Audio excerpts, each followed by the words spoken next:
Welcome. I'm your lead analyst. Today, we're going behind the scenes of a real PM interview featuring our candidate Ali and a top tier corporate interviewer. Our interviewer today has conducted over 50 PM interviews at US tech companies. She's looking for narrative, impact, and confidence. And here's Ali, a talented PM with 5 years of experience. He's ready, but in a US interview, every word counts. Let's watch the exchange. Let's start simply. Tell me about yourself and why you're interested in this role. Sure. I've been working in product management for about 5 years. I started as a business analyst in Lahore before transitioning into product. Most recently, I was a PM at working on our lending product. I handled roadmap prioritization, engineering collaboration, and customer research.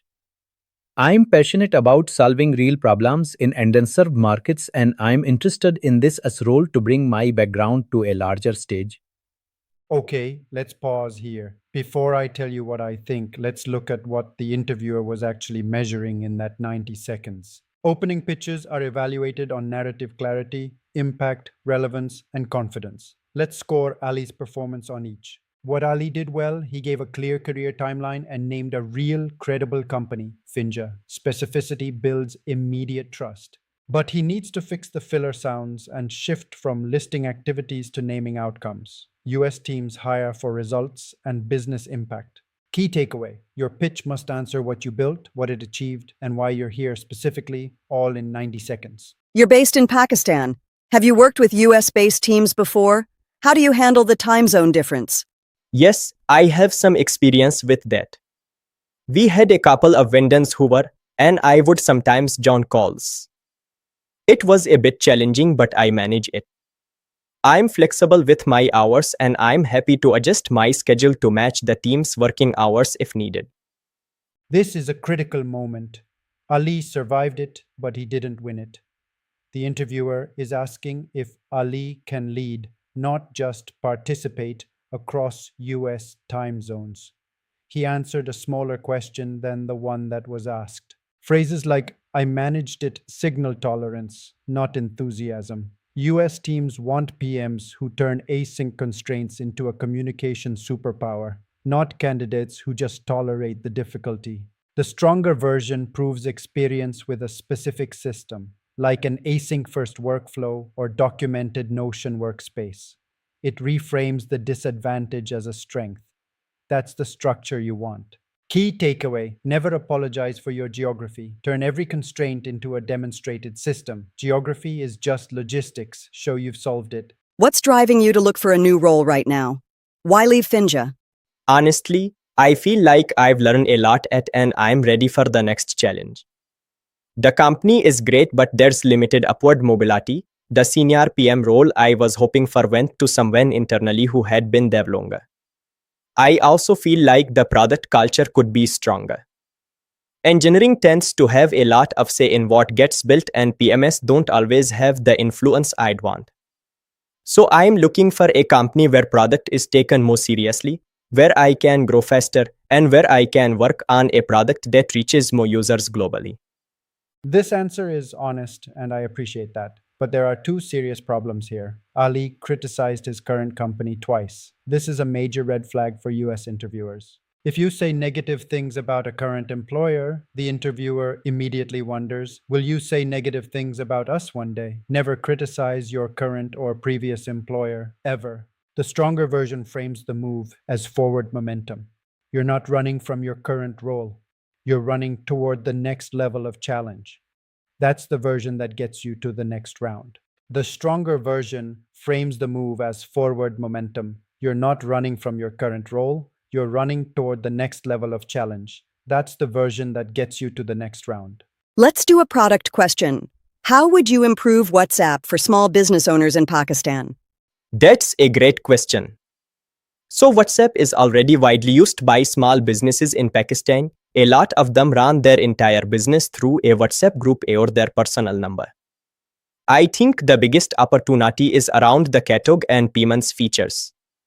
A lot of small businesses have a catalog, but it's clunky. And payments aren't widely supported in Pakistan yet through WhatsApp Pay. So I would improve the catalog experience, Make it easier to add products with photos and prices, add a simple checkout flow, and maybe integrate with local payment gateways like Air. I'd also add better customer management, like a simple CRM built into WhatsApp Business so owners can label customers, track evidence, and send. For success metrics, I'd look at things like number of businesses using the catalog feature, transactions completed, and retention of business account. Okay, Ali showed genuine domain knowledge here, and that matters. He knew the market context, but there's a structural problem.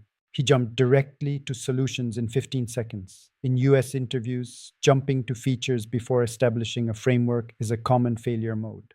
He named two problems but never told the interviewer which one he was prioritizing or why. That signals a PM who won't prioritize on the job.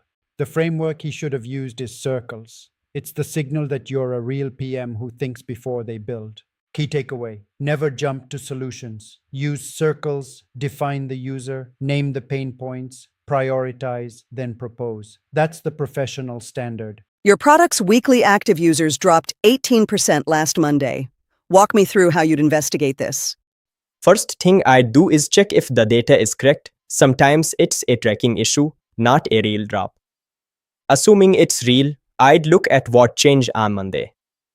Did we push an update? Was there a bug? I'd check the deploy logs. I'd also look at it by platform. Is it iOS only, Android only, or across all platforms? And by geography, is it one country or global?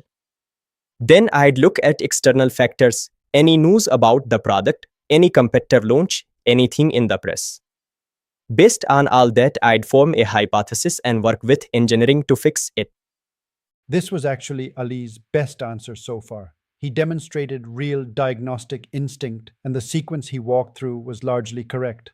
Many candidates skip questioning the data entirely. But he missed two critical pieces: user-level segmentation and the funnel. A drop that only affects new users is a very different problem than one affecting your core power users. He also stopped at forming a hypothesis. Interviewers want to see the full loop, validate, fix, and define what resolution looks like. You must show you can bring the data back to baseline. Key takeaway: metric drop answers must close the full loop from investigation to success definition. Always add user cohort segmentation. It tells a completely different story. Tell me about a time you disagreed with an engineer or engineering lead about what to build. How did you handle it? Yes, this happened at. We were building a new loan disbursement feature and I wanted to let users split their repayment schedule flexibly. Our engineering lead was against it because we were behind schedule. I showed him the user research, and we eventually agreed to a simplified version with two options. We shipped that, and the feature got good user feedback, so I think it was the right call. This is a solid behavioral answer, and it actually tells us something real about Ali as a PM. He used star structure, and the compromise outcome shows mature product thinking. But the result was thin. It got good user feedback. Good product managers quantify outcomes. You need to give us a number. Behavioral answers need two results: the business outcome with numbers and the relationship outcome. Winning an argument impresses no one. Building lasting alignment impresses everyone. Key takeaway: behavioral answers need two results: the business number and the relationship outcome. That's how you show you're a leader, not just a PM. Imagine you're the PM for a B2B SaaS project management tool with 50,000 SMB customers in the US. How would you think about growing that to 150,000 customers in 18 months? That's an interesting challenge. So to grow 10x in 18 months, I'd think about a few different levers. First, I'd look at growth. Can we add a freemium tier? A lot of successful B2B tools grow by letting small teams in for free and then converting them. Second, I'd look at integrations, connecting with tools people already use like Slack, Notion, and Google Workspace. Third, referrals, building in a referral program where existing customers can invite other companies.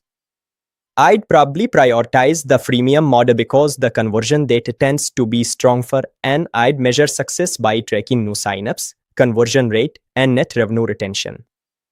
Ali did something important here. He named his prioritization. That's progress. But this answer has a structural problem. He jumped straight to tactics without diagnosing the current state. A 3x growth goal requires understanding where the constraint is before proposing solutions. Is it acquisition, activation, retention? If you don't diagnose first, you're just guessing. The right structure is diagnose the constraint, identify the strategic lever, present options with trade offs, and then make a recommendation with clear sequencing. This shows you're a strategic leader. Key takeaway: strategy. Answers must diagnose before they prescribe. Ask where the constraint is, then sequence your solutions. Fix the leaky bucket before you pour more water in. We're almost at time. Do you have any questions for me? Yes. So, what does a typical day look like for a PM on this team? And also, what do you enjoy most about working here? This is painful to watch because Ali was performing well, and then the interview ended on the weakest note possible. Your closing questions are your last impression. What does a typical day look like is the most generic question in the book. It signals that you didn't research the company and ran out of prepared material. Stronger questions show intellectual curiosity and business depth. Ask about roadmap prioritization or the biggest product challenge the team is wrestling with. That shows you're thinking about growth. Key takeaway: prepare 4 to 5 specific company researched questions. Your questions signal your caliber as much as your answers do. Never end with generic questions.